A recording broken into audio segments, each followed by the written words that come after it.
I need to write this down while I still can, while I still remember what it was like to be one of them, one of the blind ones, before what I know now changes how I remember what came before.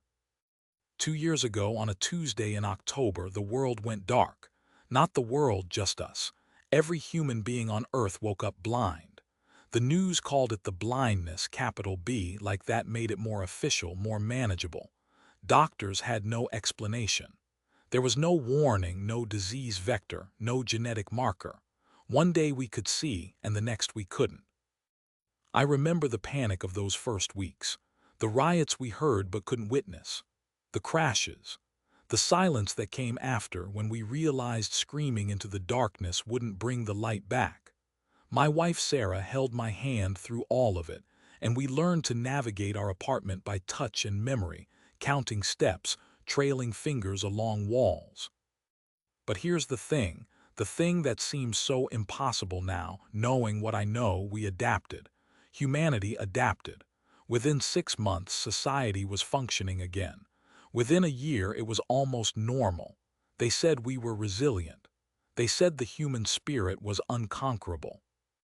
Nobody questioned how easily the infrastructure held together, how the supply chains kept running, how stores remained stocked, how electricity stayed on, how the water kept flowing. We told ourselves we'd gotten better at working together, that we'd learned to cooperate in ways we never had when we could see. We were so proud of ourselves. The animals never went blind. That should have been our first clue.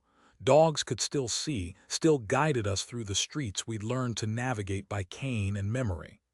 Cats watched us stumble through our homes with eyes that reflected light we could no longer perceive. We trained them, the seeing-eye dogs. We trusted them. We had to. And the milk, God, the milk. Nobody talks about how strange it was that milk became so important after the blindness. It was everywhere, in schools, in hospitals, in the daily rations that somehow, impossibly, continued to be distributed with clockwork efficiency. The government said it was about nutrition, about making sure people got calcium and vitamin D in a world where we couldn't see what we were eating. They said the new formula was enriched, that it would help our bodies cope with the stress of blindness. The taste was different, but we got used to it. We got used to everything. Every adult was required to drink 2 glasses a day. They had people who would come to your home to check, to make sure you were compliant. Not police, something else, something new. The Wellness Commission, they called themselves. Their voices were friendly, encouraging. They touched us gently, guided us, helped us. We were grateful. I drank my milk every morning and every night for 2 years. Sarah did too. It became routine, like brushing your teeth or saying good night. I'm telling you all this because you need to understand what it was like before. You need to understand that the world we thought we were living in was already gone, and we just couldn't see it anymore. It happened in a grocery store, the small one on Fletcher Street, the one Sarah and I had been shopping at since before the blindness. We knew the layout by heart. 13 steps from the door to the produce section, 27 more to the dairy case, 15 aisles, each one etched in our mental maps. It was a Thursday afternoon. I know because Thursday was grocery day. Routine was everything now. Routine kept you sane. I was reaching for milk, always milk, when something changed. It started as a pressure behind my eyes, like the beginnings of a migraine. Then a sharp, needle-bright pain that made me gasp and drop my cane. It clattered against the floor, the sound echoing in a way that suddenly seemed wrong, too clear, too specific. Colors bled into the darkness. Shapes resolved out of nothing.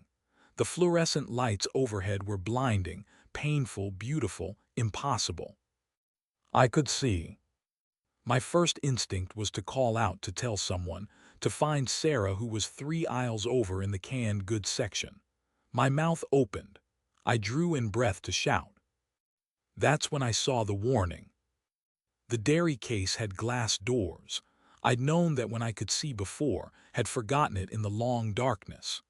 Now, Reflected in that glass, scrawled in what looked like dried blood or paint, were words that made my breath catch in my throat. "Don't tell them you can see." The letters were uneven, desperate, like they'd been written quickly by someone trying to leave a message before running out of time, or before they were found. I stood there, my hand still reaching for the dairy case handle, and forced myself to process what I was seeing. The words were on the interior of the glass, which meant someone had written them from inside the case, recently enough that they hadn't been cleaned away, or they hadn't been cleaned because no one who could see them was in a position to clean them. My heart hammered. I wanted to look around to see the store, to see what the world looked like after 2 years of darkness, but the warning held me frozen. Don't tell them. Don't tell who. I closed my eyes, an old instinct that now felt like salvation, and took a breath. Then another. I forced my face into what I hoped was the right expression, neutral, blind, unaware. I bent down slowly, found my cane by touch, and straightened up. Only then did I open my eyes again. The store looked normal at first. The fluorescent lights hummed overhead. The shelves were stocked, neat, organized. I could see other shoppers moving through the aisles, their canes tapping against the floor in familiar rhythms. Everything looked like I remembered from before the blindness. Then I looked closer. The woman in the produce section wasn't quite right. Her proportions were wrong in a way that made my brain hurt to process.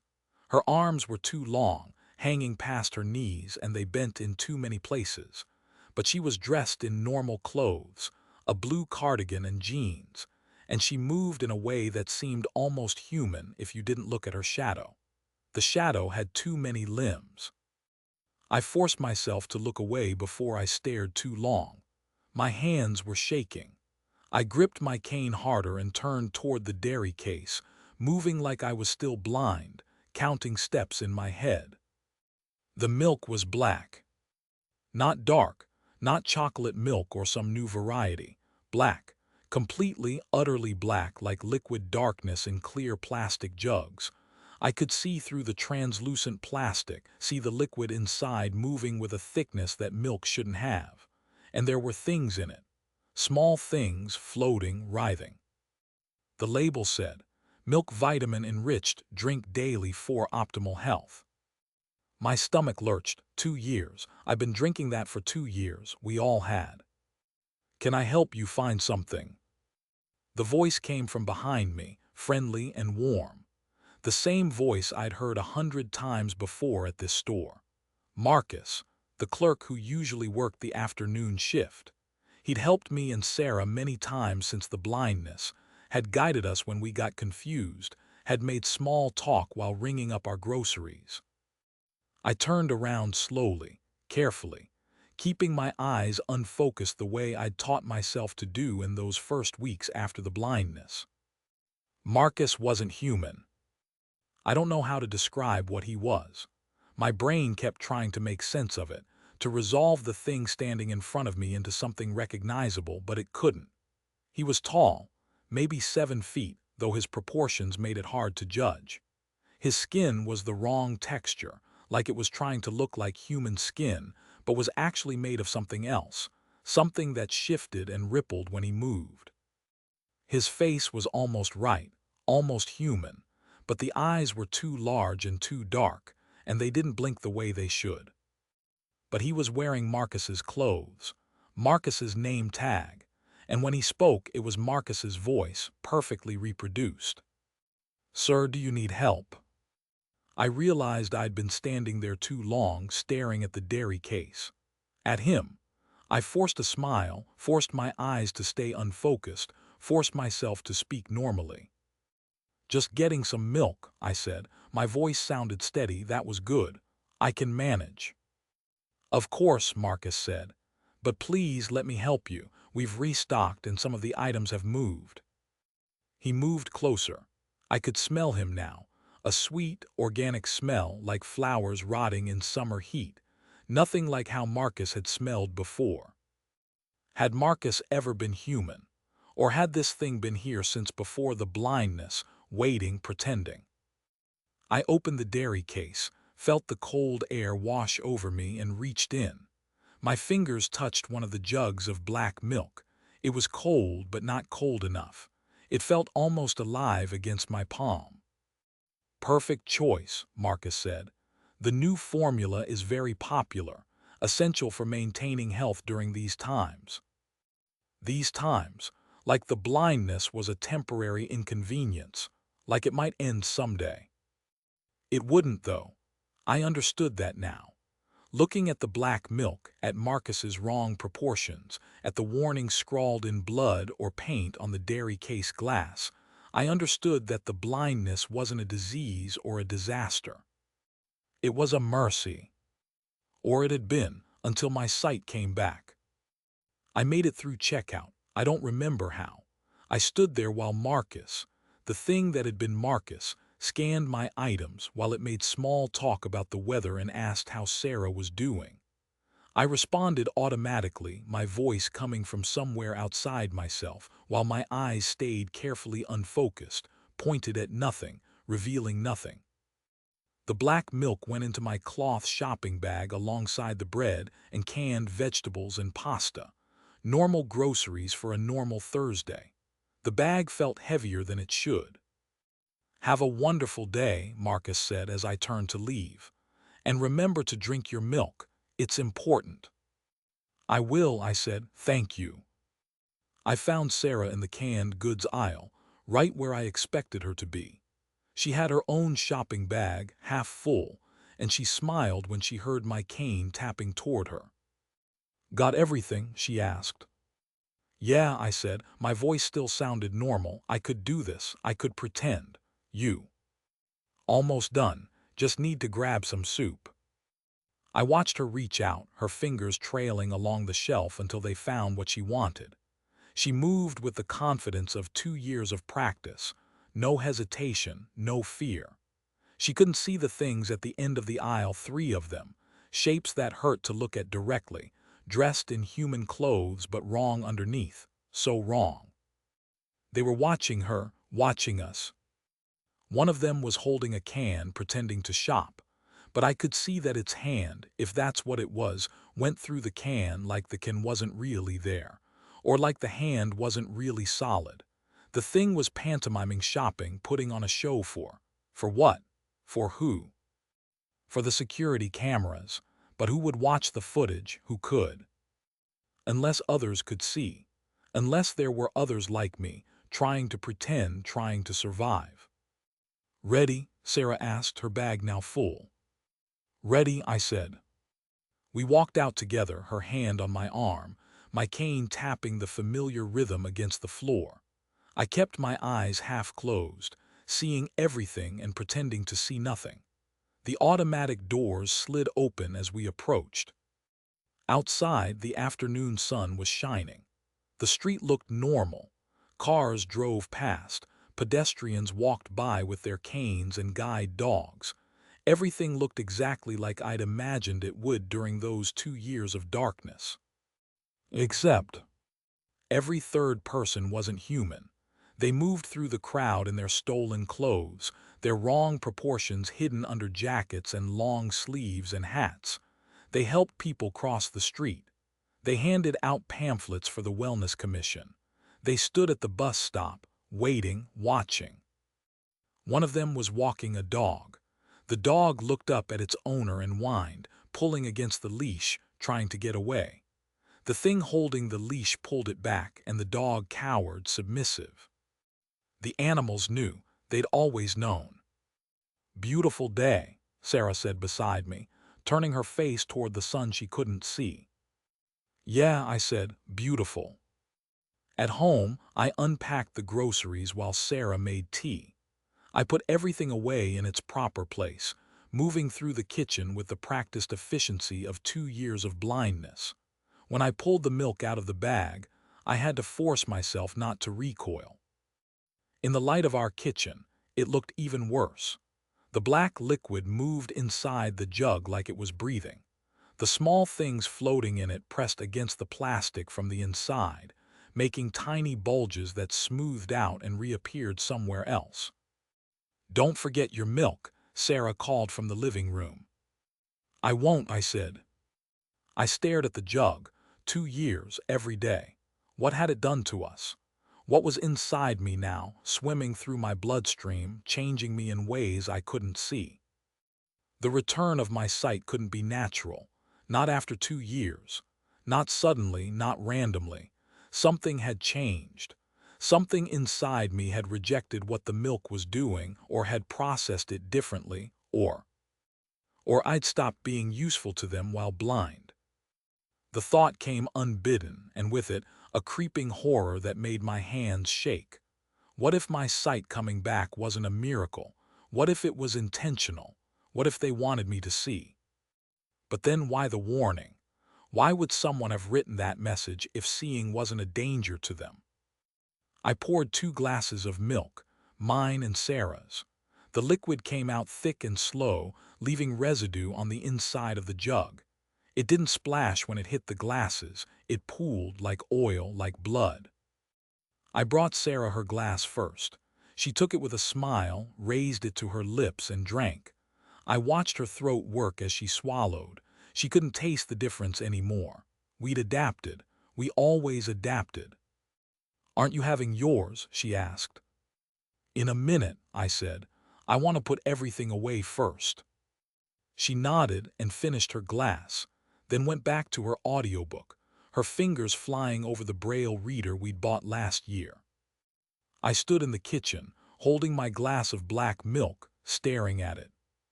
If I didn't drink it, would they know? Did they monitor us somehow? Were there things in the walls, in the vents, watching and waiting? I lifted the glass to my lips. The smell was overwhelming up close, sweet rot and something chemical underneath.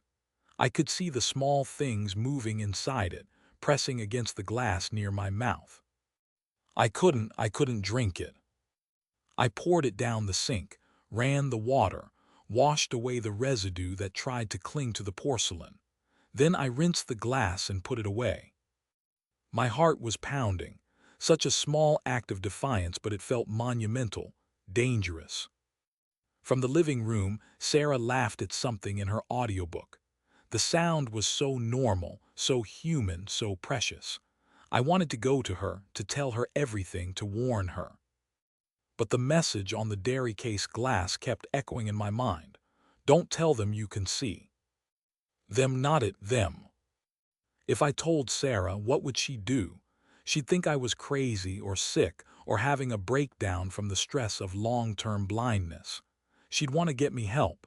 She'd call someone. And someone would come. Something would come. I couldn't tell her. I couldn't tell anyone. That night I couldn't sleep.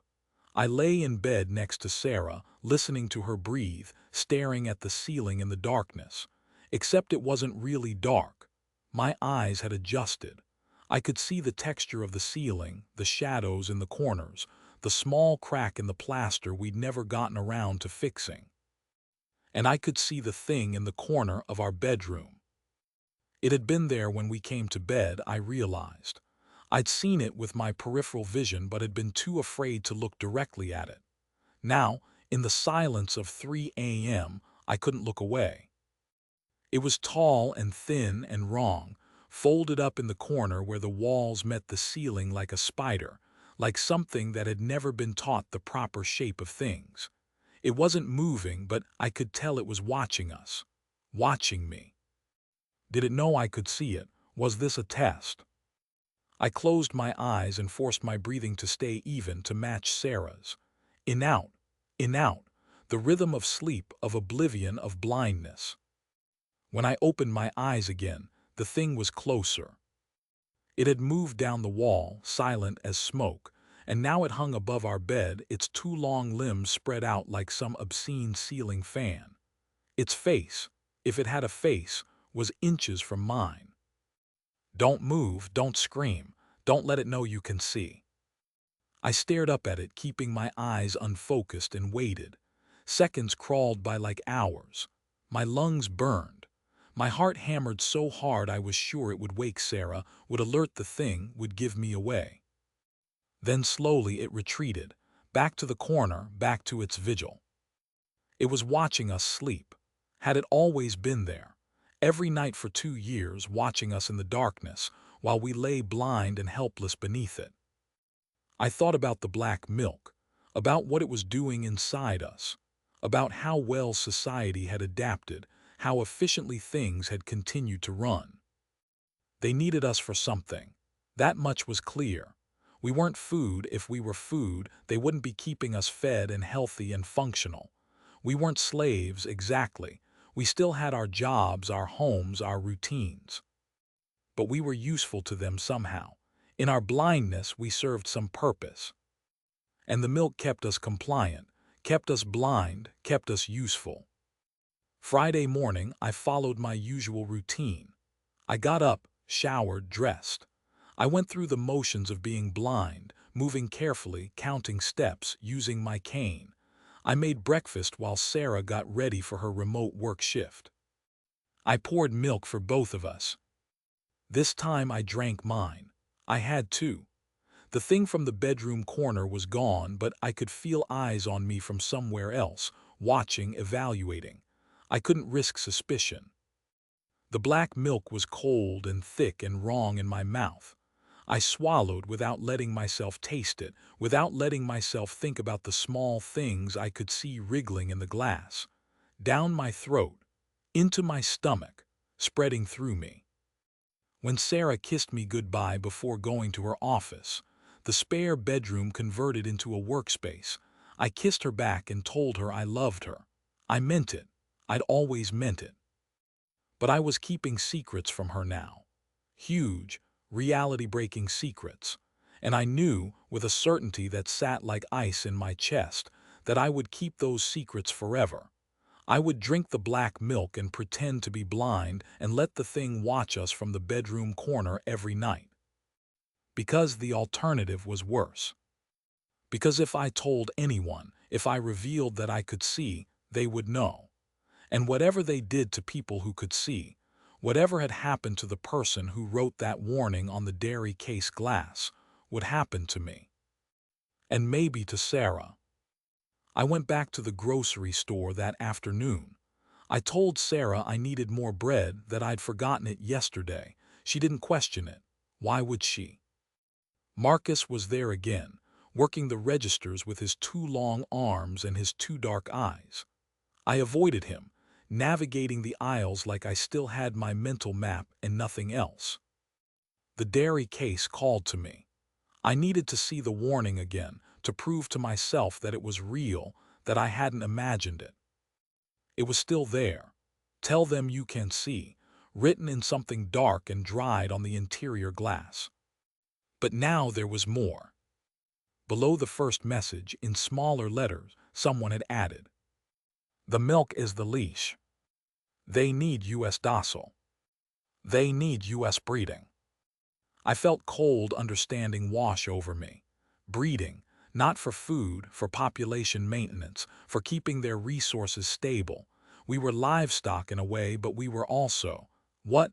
Hosts, companions, something they needed us to keep doing, keep being. And below that, in even smaller, more desperate script, I can still see. It's been 6 days. They're looking for me. If you can read this. The message ended there, unfinished. The letters trailed off into a smear that could have been paint or blood or something worse. 6 days. Someone had their sight back for 6 days and had kept it secret for 6 days and had hidden long enough to leave these messages. Then the message stopped. I'd had my sight back for less than 2 days. "Sir, are you all right?" I jumped. Marcus was beside me, his 2 large hands resting on my shoulder. I could feel the wrong texture of his skin through my shirt, could smell that sweet rot smell up close. "You've been standing here for a while," Marcus said. "I wanted to make sure you were okay. You're not sick, are you?" His voice was concerned, gentle, but his hand gripped my shoulder a little too tightly, and his 2 dark eyes were boring into me, searching. "I'm fine," I said quickly, "just Felt a little dizzy for a moment. I'm okay now. Maybe you should drink more milk, Marcus suggested. It helps with that. The new formula is very good for maintaining health. Yes, I said. Yes, I will, thank you. His hand stayed on my shoulder a moment longer than it should have. Then, finally, he released me. Good, he said. We want everyone to stay healthy. It's important, especially now. Especially now, what did that mean? I grabbed a jug of the black milk. I had to maintain the pretense, and made my way to the checkout. A different clerk rang me up, another one of those wrong-proportioned things in stolen human clothing. It chatted pleasantly about the weather as it bagged my groceries. As I left, I felt Marcus watching me from across the store. I kept my eyes unfocused, kept my cane tapping, kept pretending. But I knew, and now they might know that I knew. The weekend passed in a haze of careful pretense. I drank the black milk. I moved through our apartment like a blind man. I let Sarah guide me through our trip to the park, let her describe the sunshine and the sound of children playing, while I saw the truth of what was there. Half the people in the park weren't people. The children playing were human, still blind, running and laughing while things with too many joints watched them from beneath swing sets and from behind trees. The seeing-eye dogs pulled against their leashes, whining, trying to lead their owners away. But the owners trusted the creatures holding the other end of the leash more than they trusted their dogs. We'd learned to do that, to trust the voices, the gentle touches, the helping hands. We'd learned to trust our caretakers. Sunday night, I lay in bed and watched the thing in the corner watch us. It had become a routine already. This was my life now. This was what it meant to see. Monday morning, I woke up to find Sarah already out of bed. I could hear her in the bathroom, the sound of retching, of sickness. Sarah, I called, getting up, moving toward the bathroom with my careful, practiced steps. She was kneeling by the toilet, vomiting. I could see it in the bowl, black, thick, the same consistency as the milk. Small things wriggled in it, trying to swim against the water. I'm okay, she said weakly. Just a stomach bug, I'll be fine. But I saw what she couldn't. Her skin had a sheen to it that wasn't sweat. Something was moving under her skin, just barely visible like ripples on a pond. The milk was changing her, had been changing both of us. Let me get you some water, I said. Some milk would be better, she said. That's what they always say, right? The Wellness Commission, milk helps with everything. Right, I said, milk. I went to the kitchen and poured her a glass. My hands shook as I watched the black liquid pour out. What was I doing to her? What had I already done to her, to both of us, for 2 years? But what choice did I have? If I stopped giving her the milk, would she get better or worse? If I told her not to drink it, how would I explain? How could I possibly make her understand without revealing that I could see? And if I revealed that I could see, what would happen to us both? I brought her the glass. She drank it gratefully, and the small things swimming in the black liquid disappeared down her throat. Within minutes, her skin stopped moving. The sheen faded. She looked better. See, she said, smiling weakly, milk fixes everything. Tuesday, I went back to the grocery store. I couldn't help it. The warning drew me back, the messages from the person who had seen and tried to survive. There was a new message.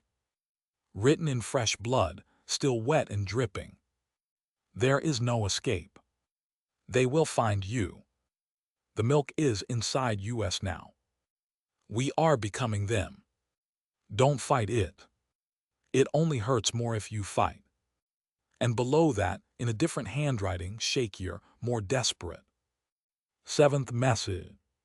Still hiding. Can feel it in my bones. Changing me from inside. Sight is not a gift. It's a symptom. We're evolving into. Int.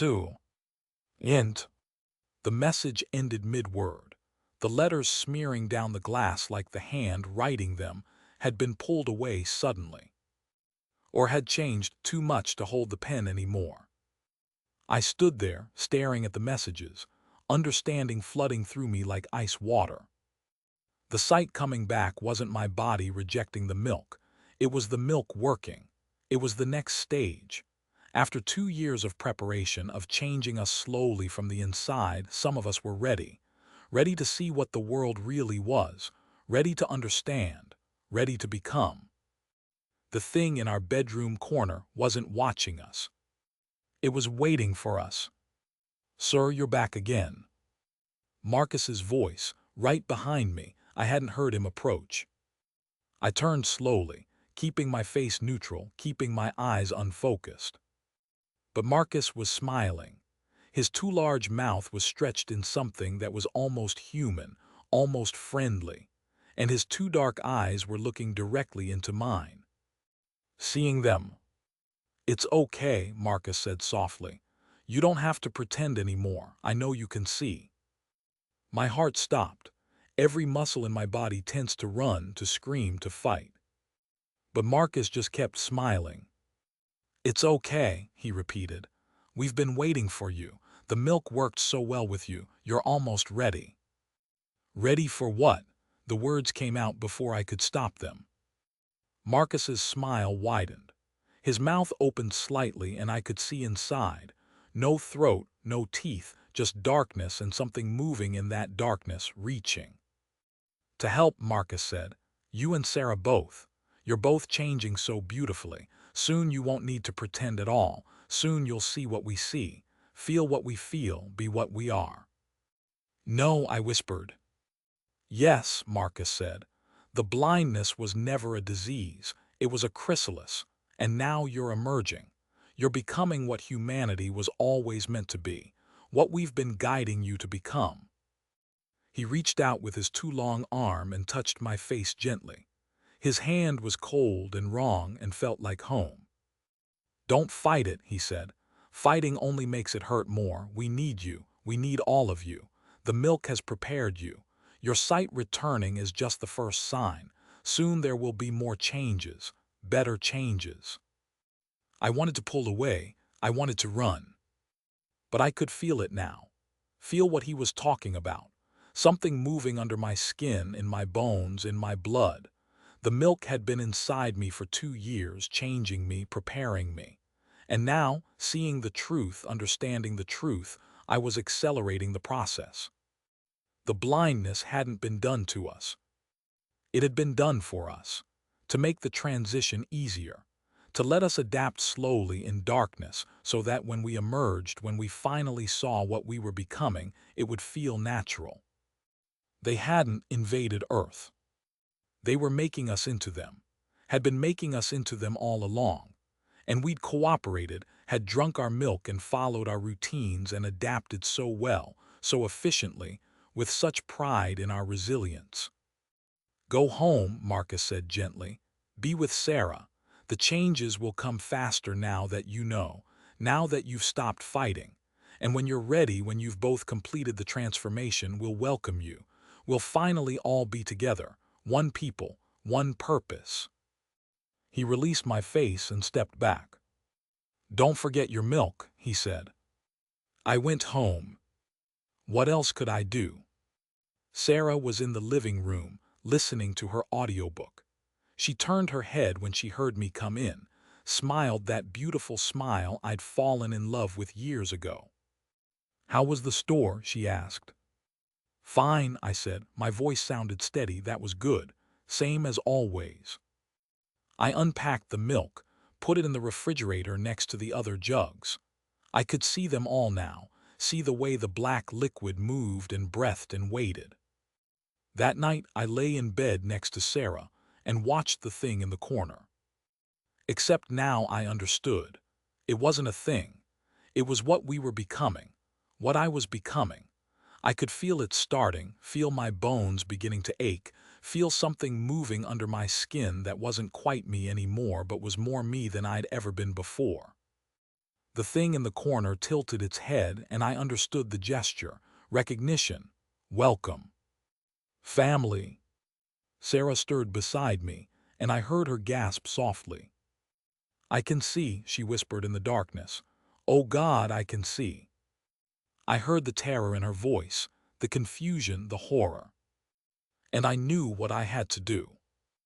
I reached out in the darkness and found her hand, squeezed it gently. It's okay, I said, using the same tone Marcus had used with me, the same gentle, guiding voice. Don't be afraid, I can see too. We're changing. We're becoming something better. What, she started, but I squeezed her hand tighter. Don't fight it, I said. Fighting only makes it hurt more. Just drink your milk tomorrow morning, trust me. I'll help you through this.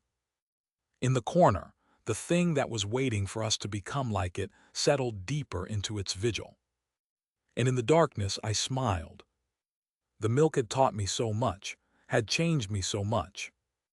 And I was ready to help Sarah change too, ready to help her see, ready to help her become. After all, what else could I do? What else was there left to do? I drank my milk the next morning, and the morning after that, and the morning after that. And each day, I saw a little less human in the mirror. And each day, I cared a little less that I did.